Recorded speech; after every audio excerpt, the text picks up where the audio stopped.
tuwang-tuwa at nagpapauto dito kay Fukerat. Like, hindi naman siya witty. Hindi naman siya nakakatawa, hindi naman siya magaling mag-joke. Yung mga banat niya dun sa live nila sa TikTok parang walay naman. At panigurado, kung hindi ho dahil sa mga content creators na nakakasama niya sa TikTok, lalong-lalo na kay Queen Dura, wala rin naman talagang manunood at susuporta sa kanya. Oh, dun lang ho tayo sa katotohanan ha. Oo, naintindihan ko yung mahirap, yung mga cake-cake na ganyan, yung hindi mabili dati ng mga panahong ganyan.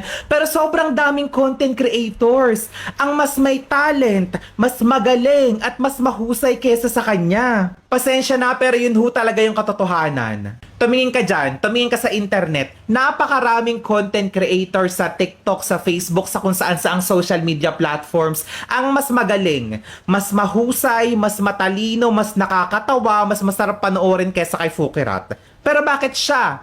Bakit siya? Kasi masyado siyang na-hype.